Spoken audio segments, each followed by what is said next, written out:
मित्रों, कुछ दिन बाद भारत की आज़ादी के 75 वर्ष पूरे होने वाले। पूरे देश में इस बार का स्वतंत्रता दिवस बेहद खास है क्योंकि इस बार अमृत महोत्सव का आयोजन किया जा रहा है। एक तरफ भारत में हर्षोल्लास व जोश नजर आ रहा है तो दूसरी तरफ पाकिस्तान घबराया हुआ है और वहाँ की अर्थव्यवस्था वहाँ के लोकतंत्र की तरह ही गिरती जा रही है। दरअसल पाकिस्तान के गले की फांस बना हुआ है एक हिंदू मंदिर, जो एक शक्तिपीठ भी है। कहा जा रहा है कि इस शक्तिपीठ ने पाकिस्तान को बर्बाद करके रख दिया है। इसीलिए पूरी दुनिया में एक तरफ जहां भारत का सम्मान बढ़ता जा रहा है, वहीं पाकिस्तान की हालत दिन पर दिन खराब होती चली जा रही है। आलम यह है कि पाकिस्तान अपने ही बनाए चक्रव्यूह में फंस चुका है। इसके अलावा दो बयान और सामने आए हैं जिसके बाद पाकिस्तान सहम सा गया है। पाकिस्तान की नींद उड़ गई है। आखिर कौन सा है वह शक्तिपीठ जिसने पाकिस्तान को बर्बाद करके रख दिया है? आखिर पाकिस्तान क्यों इतना डरा हुआ है? कौन से हैं वह दो बयान जिन्होंने पाकिस्तान को बेचैन कर दिया है?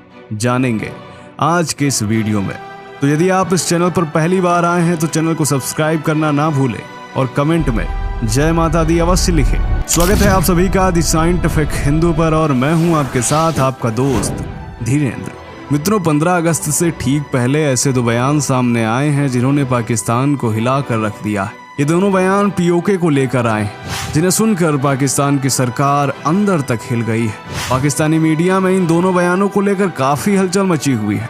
पहला बयान कारगिल विजय दिवस के मौके पर जम्मू कश्मीर में रक्षा मंत्री राजनाथ सिंह ने दिया। उन्होंने कहा कि पीओके भारत का हिस्सा था, है और रहेगा। हम यह कभी भूल नहीं सकते। आखिर यह कैसे हो सकता है कि शिव स्वरूप बाबा अमरनाथ हमारे यहाँ हों और शक्ति स्वरूपा मां शारदा सरहद के उस पार हों?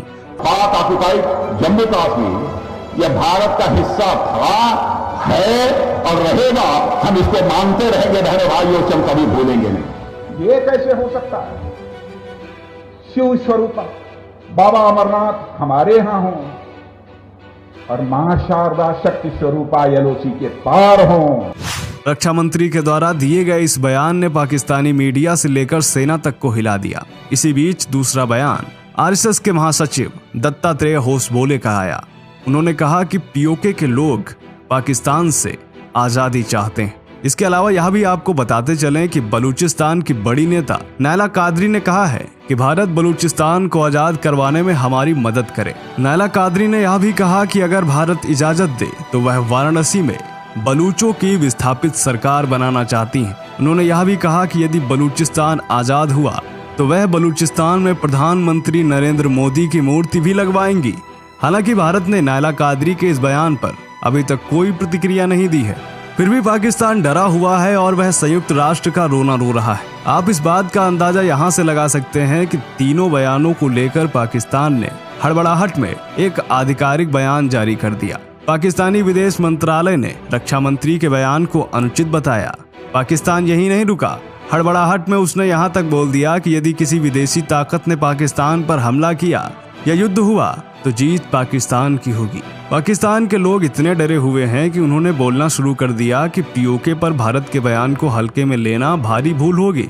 पाकिस्तानी टीवी पर वहां के एक्सपर्ट ने भी बोल दिया कि 15 अगस्त से पहले कुछ बड़ा होने वाला है। मित्रों, पाकिस्तान आखिर इतना क्यों डरा हुआ है? उसका कारण है मां शारदा देवी शक्तिपीठ। जी हाँ मित्रों, रक्षा मंत्री के द्वारा अपने बयान में मां शारदा शक्तिपीठ का नाम लेने से भारत और पाकिस्तान दोनों जगह शारदा देवी शक्तिपीठ की चर्चा जोरों शोरों से चल पड़ी है। जानकारी के अनुसार मां शारदा कश्मीरी हिंदुओं की कुल देवी है। कश्मीरी धर्म ग्रंथ में एक श्लोक है, नमस्ते शारदा देवी कश्मीर पुरवासिनी त्वम अहम प्रथमे नित्यम विद्याधनम च देहि में। अर्थात कश्मीर की निर्वासिनी शारदा देवी आपको प्रणाम है, मैं आपकी नित्य वंदना करता हूँ, आप हमें ज्ञान का धन दो। मित्रों, यह प्रार्थना कश्मीरी हिंदुओं की रोज की पूजा का हिस्सा है।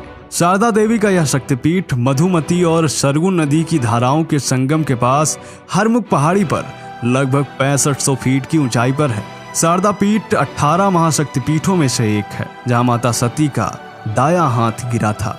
यह स्थान पीओके के मुजफ्फराबाद से 140 किलोमीटर तथा कश्मीर के कुपवाड़ा से मात्र 30 किलोमीटर की दूरी पर है।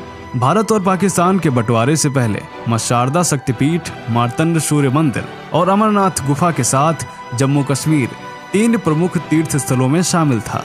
शारदा पीठ के निर्माण को लेकर इतिहासकारों की भिन्न राय है। जैसे कुछ इतिहासकार मानते हैं कि शारदा पीठ 5000 साल से मौजूद है, तो कुछ इतिहासकार कहते हैं कि इसका निर्माण 273 ईसा पूर्व सम्राट अशोक के समय में हुआ। शारदा मंदिर पर स्टडी करने वाले फैजुर रहमान का कहना है कि शारदा पीठ का निर्माण कश्मीर पर शासन करने वाले ताकतवर हिंदू शासक ललितादित्य मुक्तिपीड ने करवाया था।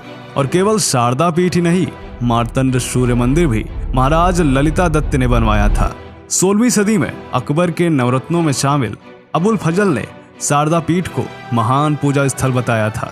फजल के अनुसार शुक्ल पक्ष की हर 8वीं तिथि को यह मंदिर हिलने लगता है और सबसे ज्यादा असाधारण प्रभाव पैदा करता है। 6ठी से 12वीं शताब्दी के बीच शारदा पीठ न केवल एक मंदिर था, बल्कि यह शिक्षा का प्रमुख केंद्र भी था। मंदिर परिसर में ही शारदा यूनिवर्सिटी थी, जहां देश विदेश के छात्र पढ़ने आया करते थे। ऐसा माना जाता है कि शारदा यूनिवर्सिटी की वजह से ही उस समय उत्तर भारत में शारदा लिपि का विकास और प्रचार हुआ था। शारदा यूनिवर्सिटी में उस समय लगभग 5000 छात्र पढ़ते थे और वहां दुनिया की सबसे बड़ी लाइब्रेरी थी। उस समय शारदा यूनिवर्सिटी की गिनती नालंदा और तक्षशिला जैसे प्रसिद्ध महाविद्यालयों में होती थी। इतिहासकारों के अनुसार भारत में मुस्लिम शासन के दौरान शारदा पीठ को लगातार नजरअंदाज किया गया। धीरे धीरे यह मंदिर जर्जर होता गया। 1947 के बाद इस मंदिर की देखरेख की जिम्मेदारी पाकिस्तान आर्कियोलॉजिकल डिपार्टमेंट के पास है, लेकिन पाकिस्तानी सरकार ने कभी भी इस मंदिर के लिए कोई काम नहीं किया। यहाँ तक कि यह भी खबरें आती हैं कि वहाँ के स्थानीय लोग, वहाँ की सेना इस मंदिर को नष्ट करने के लगातार प्रयास करते रहते हैं और यही कारण है कि पाकिस्तान की स्थिति लगातार गिरती चली जा रही है। भारत ने कई बार इस मंदिर के जीर्णोद्धार के लिए पाकिस्तान सरकार से मांग की, लेकिन पाकिस्तान सरकार लगातार भारत की मांग को नजरअंदाज करती रही। सिर्फ शारदा मां शक्तिपीठ ही नहीं है जिसको पाकिस्तान लगातार नष्ट करने के प्रयास करता है, बल्कि पाकिस्तान में जितने भी मंदिर उपस्थित हैं उनको लगातार पाकिस्तान नष्ट करने की कोशिश करता रहता है। कई मंदिर तो अब तक नष्ट भी हो चुके हैं और लगातार ऐसी खबरें आती रहती हैं कि वहां के कट्टरपंथियों ने किसी मंदिर को तोड़ दिया या किसी मंदिर में आग लगा दी। इन्हीं सब चीजों का परिणाम है कि आज पाकिस्तान बर्बाद होता जा रहा है और ऐसा ही रहा तो वह दिन भी दूर नहीं जब पाकिस्तान इस दुनिया के नक्शे से मिट जाएगा। तो दोस्तों, आपका इस पर क्या सोचना है कमेंट करके बताएं। मिलते हैं आपसे अगले वीडियो में, तब तक के लिए जय हिंद, जय भारत, वंदे मातरम।